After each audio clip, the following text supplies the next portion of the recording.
Thank you.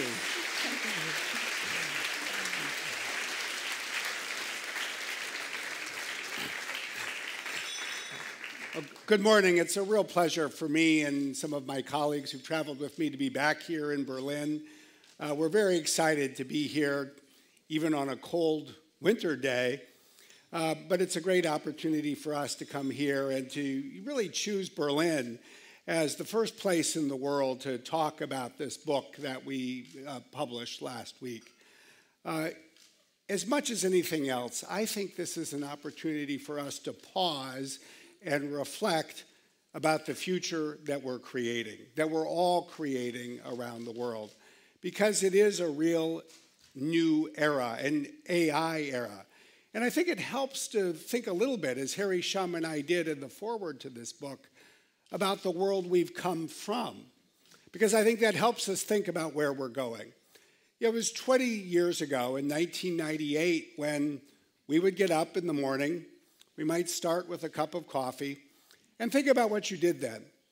You would listen to the news, you would turn on the radio, perhaps the television, you would pull out the newspaper, and you would use what was written on a piece of paper in all probability to remember what your day looked like. You would consult your calendar, where you needed to be and at what time. Now just think about the world today. Think about this morning when each of us got up. In all probability, one of the very first things we reached for was our smartphone. And just think about what we got from our phone, or perhaps from a laptop or another computer. We got the news. In fact, we got the news about not only what was happening in Germany or the world, but we got a whole line of news that we didn't access 20 years ago. It's called all the news about our friends, or at least it's what they think is news, in terms of different social media. And similarly, we could turn to our smartphone or a computer to find out what the weather is, find out what the traffic is, to learn so much that we could only get from radio or television 20 years ago. So one of the biggest questions for us today is, what will the world look like 20 years from now? Well, as we chart in the foreword to this book, in all probability, we will be turning still perhaps to a phone or to some other kind of device, but more and more to a personal digital assistant. Someone, something that will scan through all of that information and provide us with what is most important for us. Think about how so often in the world today you get up in the morning and you might be shaving or you might be putting on your makeup and you might be listening to the radio about the traffic. 20 years from now, you'll still be doing that, and you'll still be listening to something, but in all probability, it may not be the radio.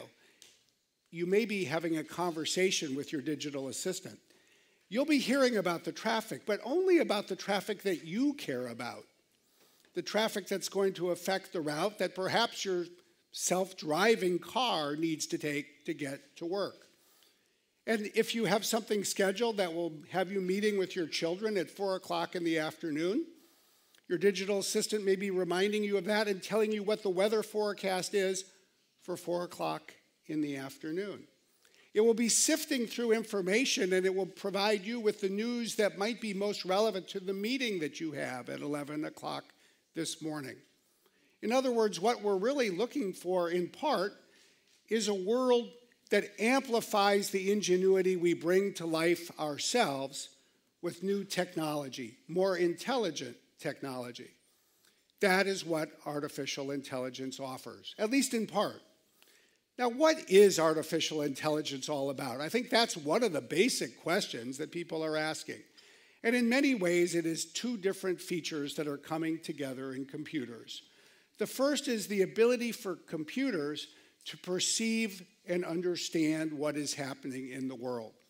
And when you think about how we perceive what is happening, so much of what we perceive is a combination of vision and speech. It is the ability not only to see, but to understand what it is we are seeing, to understand people's facial expressions, to perceive the difference between a road and a building.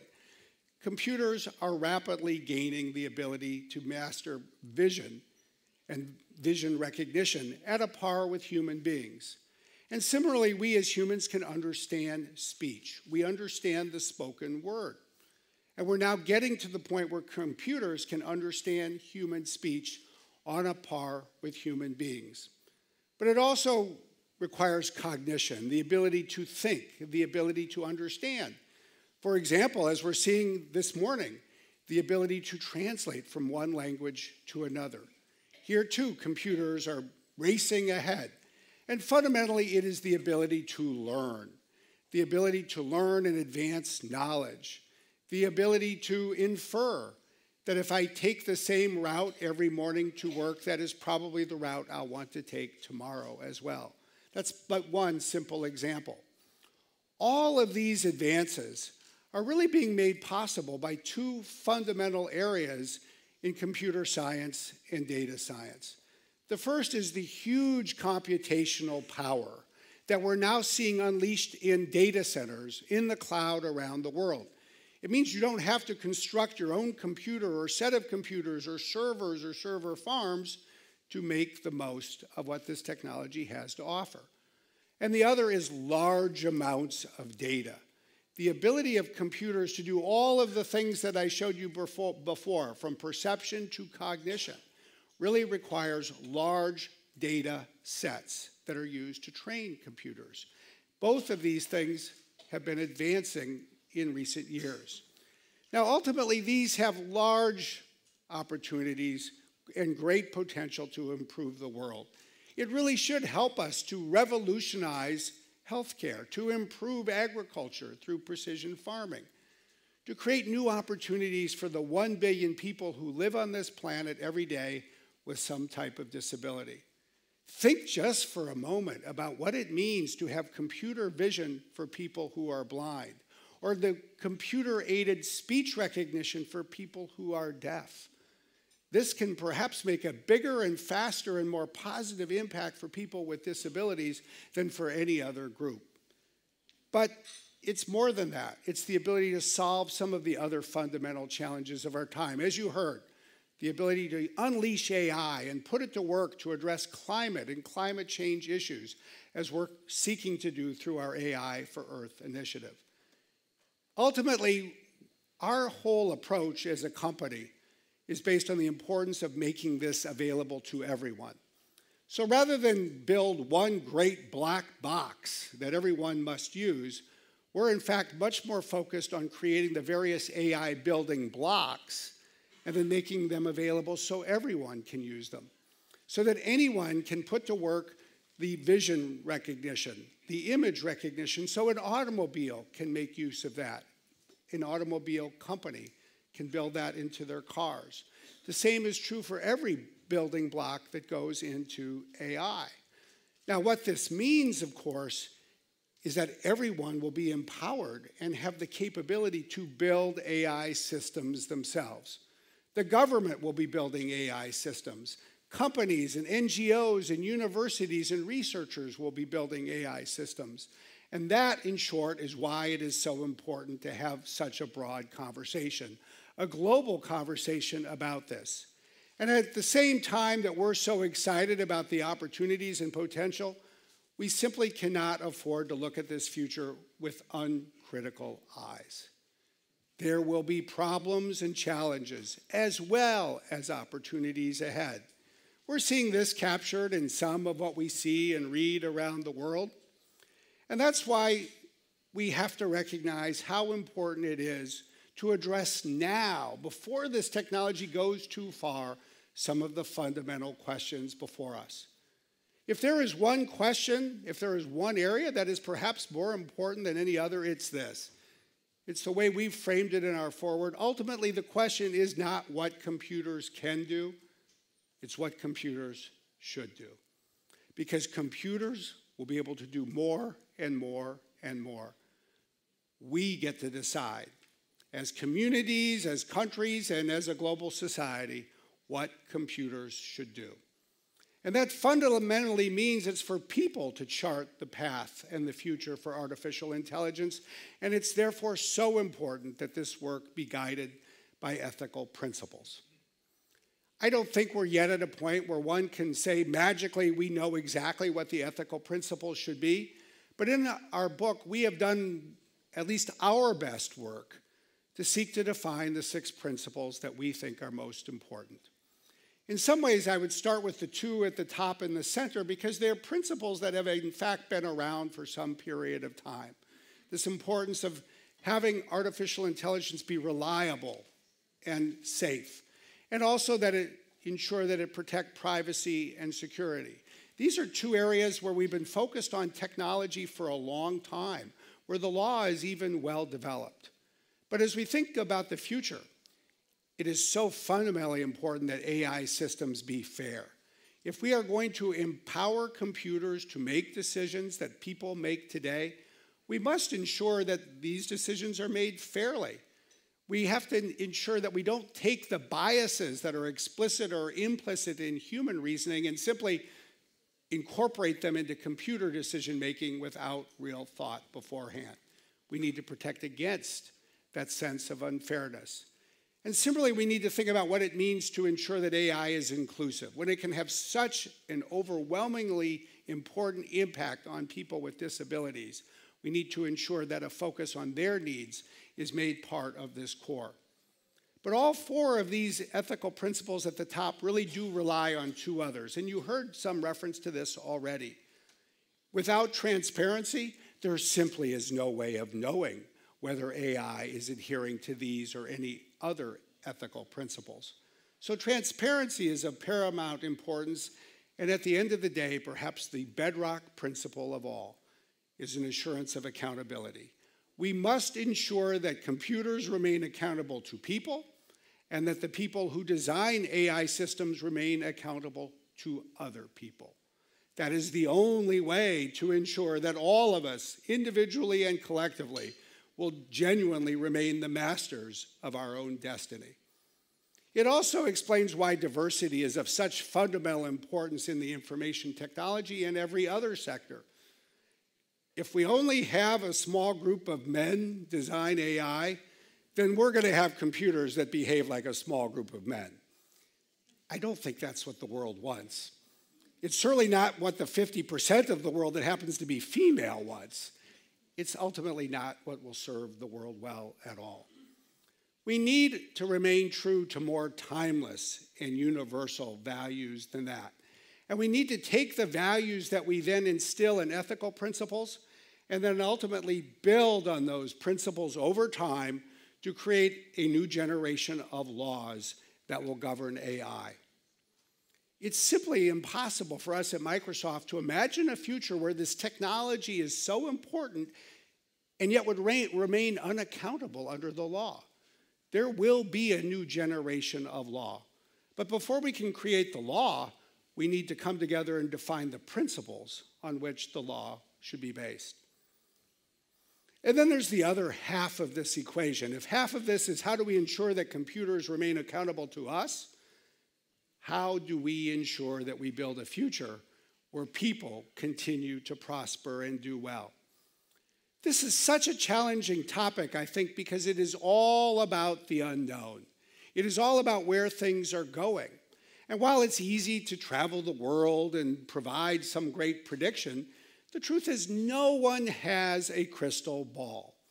We can all make predictions, and none of us should have a sense of certainty, because that certainty doesn't exist. But there is a lot that we can predict based on, I believe, what we can learn from the past. The world has moved through these kinds of transitions before.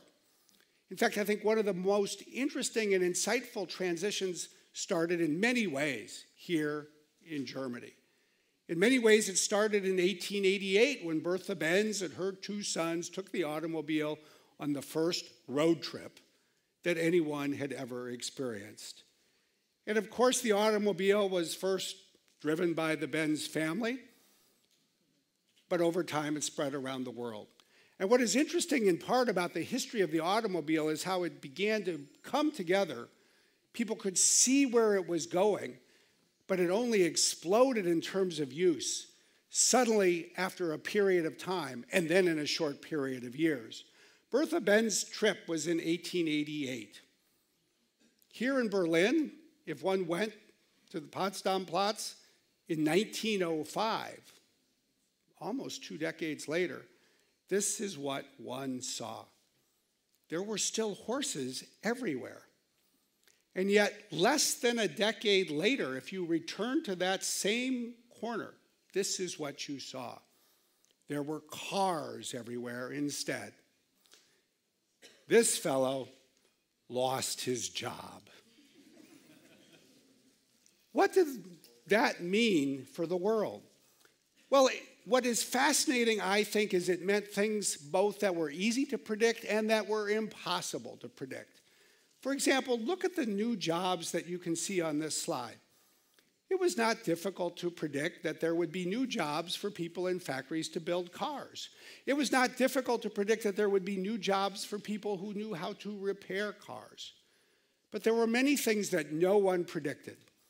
Cars were expensive. It took a lot of money to buy them. People had to borrow money. It created a whole new area of finance, consumer credit, new jobs in the financial sector that no one imagined. Similarly, as people started traveling down the road at 50 or 60 kilometers per hour, the world of advertising changed. You had to look at a billboard or an advertisement and recognize immediately what was being sold. This is what led to the world of corporate logos that we take for granted today. New jobs were created to design corporate logos. Who would have thought that the demise of the horse would have led to that? There were many indirect effects. Many of them were positive. Some of them were not. They were all of profound importance. In fact, in many ways, they were of greater importance than the direct effects by themselves. And what it really shows is the need for agility, for resilience, perhaps especially by governmental institutions, as the world changes so quickly. We've seen this in our own lifetimes as well, and what our own experiences tell us is that while it's easy to think of the skills that will be needed by people who create AI, the truth is we'll all need new skills. Think about the computer revolution. Think about the world of work before the computer was adopted. What you saw was a group of people whose job was to type. There is much more typing happening in the workplace today, but there are no longer these jobs. Instead, we all learned how to use a computer. IT skills needed to be adopted by all of us. So it will be for the work of the future. Ultimately, as you heard, one of the things that we fervently believe is that the new jobs and economic growth will accrue to those that embrace the technology, not those that resist it. If people simply watch what happens, they will watch jobs being created somewhere else. They will watch economic growth move forward somewhere else. And in all probability, those communities that watch and do nothing are more likely to experience the decline in existing jobs than the growth in new ones. What we fundamentally therefore need to think about is, how is work going to change? What jobs don't exist today that will exist in the future? And how do we get ready? How do we start, for example, with our young people and then everyone else? Well, in some ways, it's sort of obvious. Coding and computer science and data science are all going to be more important than ever. We're simply going to need more investment in coding. It's inconceivable that 10 or 20 years from now, any of us are going to want to send our children to school without giving them the opportunity to learn to code. But it starts in schools and continues from there. Think about the fact that today only about 6% of the students who go to a university in Germany take a course in computer science or coding in their first year there. Is that going to be sufficient for the future? We doubt it. Just as there are certain disciplines and courses that are fundamental to a broad education, it seems essential that computer and data science become part of the future education of all people. And then just as we all had the opportunity to learn at work if we hadn't learned before how to use a computer, there will be certain basic AI skills that we'll all need to learn. It also means we're going to need to think about new career pathways. Think about one of the great strengths of the German economy for decades, the apprenticeship program. How will the apprenticeship program need to evolve to meet the needs of this new era we're entering? Will there need to be new AI-oriented apprenticeships, new coding and data science-oriented apprenticeships? If so, what does that mean? How will these programs need to evolve? These are all questions that will require governments and communities to address. Similarly, as you heard, the world of work is changing, and so is the world of the workforce. In Germany and in the United States and around the world, we largely live in a world that was invented in the early 20th century. All of us who work generally are considered either employees or independent contractors. It's not clear that that is really an apt description for the future. As people are working in new ways, they're going to need the protections that all workers deserve. And yet the law today in most places doesn't contemplate those individuals. That too is something we'll need to address. And the same thing is true of the safety net here in Germany, across Europe, and in the United States and elsewhere. The social safety net in so many ways is dependent on contributions that are made by employers on behalf of employees. But what happens to that system when so many people are working in a category that no longer qualifies them as an employee? They no longer have an employer that is paying into the system. Clearly, that too is going to require a rethink. Ultimately, at one level, it's very clear that technology skills will continue to grow in importance. But I think one of the most interesting things about this AI era is that technology skills alone will not suffice. As we've said in the foreword to the book, skilling up for this AI-powered era, in fact, requires more than science, technology, engineering, and math. We fundamentally are asking computers to think and behave more like humans. The good news for those of us who didn't major in computer science is that the social sciences and humanities are going to become more important than ever before for the design of AI and computer-related systems. This is what we see every day at Microsoft. It's what I had the opportunity to benefit from as I worked on this forward with Harry Shum. In some ways, we're an interesting combination and an apt duo to think about this future. It's not just because I grew up in the United States and he grew up in China. It's because he got a PhD in computer science, and I majored in history and politics, the liberal arts, and then got a degree in law. It is all about how we bring these disciplines together. It's about how we listen and learn from each other. As we look to the future, what we've concluded more than anything else is that before we race too far ahead, the time is now to step back, identify the questions we need to answer, and then come together and figure out what we want our future to be. We're hoping that this book makes a contribution to this discussion. We're delighted to kick it off here in Berlin. Thank you very much.